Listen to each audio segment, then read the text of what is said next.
En esta práctica mostraremos cómo funciona el método de conservación físico, congelación.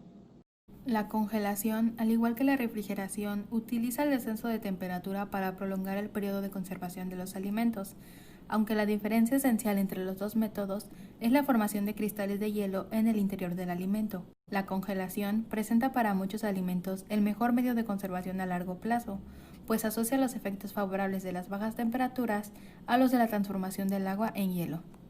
Datos a tomar en cuenta para la refrigeración y congelación. Lo relevante de la refrigeración es que reduce el crecimiento de microorganismos termófilos y mesófilos, que en cambio los psicotrópicos pueden multiplicarse. Los psicotrópicos son los microorganismos que provocan alteraciones porque las enzimas siguen activas. Los alimentos refrigerados pueden causar microorganismos patógenos como la listeriosis. La temperatura óptima para la refrigeración oscila entre los 0 grados centígrados a 18 grados centígrados. La falta de humedad, ambiente seco, puede afectar en el peso del alimento por la pérdida de agua en el producto. En el alimento aparecen las manchas oscuras y los cambios de consistencia. La luz refrigerada puede oxidar a los alimentos. Por esta razón, el refrigerador se apaga o se oscurece al cerrarlo. Las principales modificaciones químicas son: rancian las grasas, cambios de color y olor, pérdida de nutrientes. Efectos de la congelación. Variación del volumen. Cuando el agua se transforma en hielo, su volumen aumenta sobre un 9%. En general, el aumento de volumen es proporcional al contenido en agua del alimento. El mínimo aumento de volumen en frutas enteras se explica por la presencia de gas en las vacuolas. Estos gases se comprimen y en parte se expulsan durante la congelación. En el caso de frutas y hortalizas, los cambios de volumen, que frecuentemente no son homogéneos, originan desgarraduras internas. Probablemente rompen las paredes celulares y, por lo tanto, son causa de una pérdida de líquido, exudación, durante la descongelación. Cristalización extra e intracelular. Fenómenos osmóticos, ruptura de membranas celulares, reacciones enzimáticas.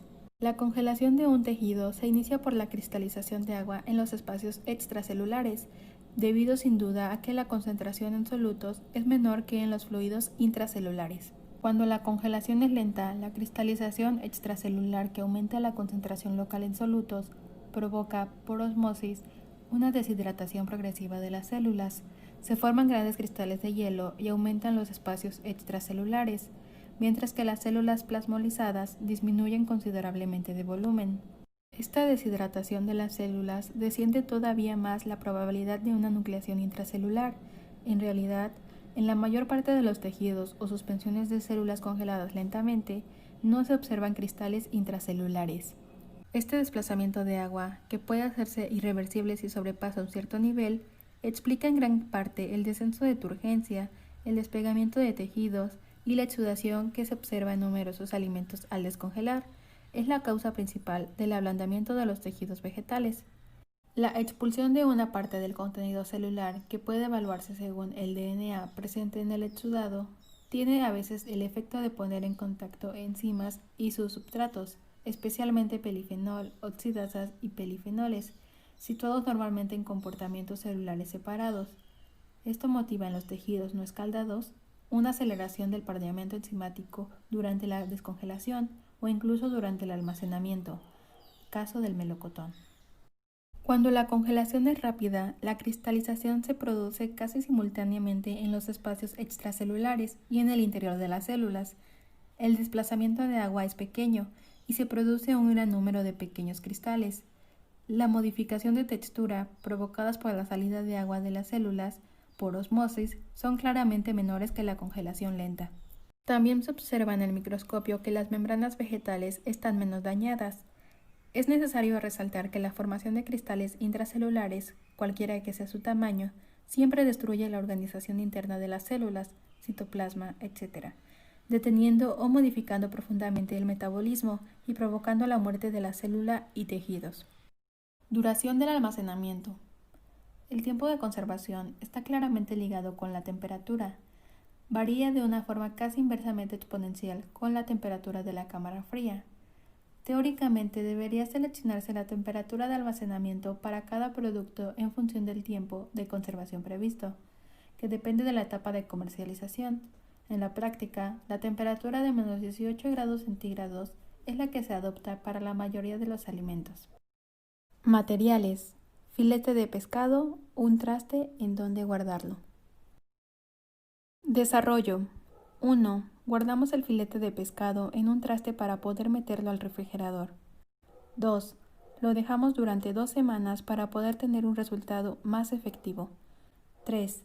Cuando sacamos el filete del pescado, notamos que estaba congelado y con pequeños trozos de hielo. 4. Esperamos a que se descongelara para poder probarlo. 5. Después de que se descongelara, lo pusimos a cocer.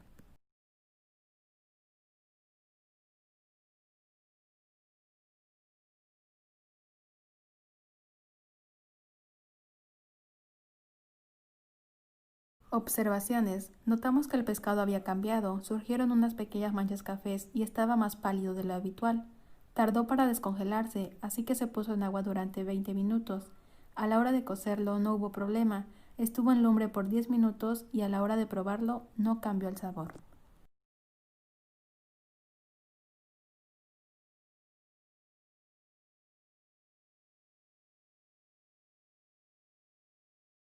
Resultados: el filete de pescado se mantuvo igual. Podemos asegurar que este método funciona y no modifica el sabor. Producción: voz, María Lisset Rodríguez Pérez. Edición: María Fernanda Hernández Pablo. Investigación: ambas.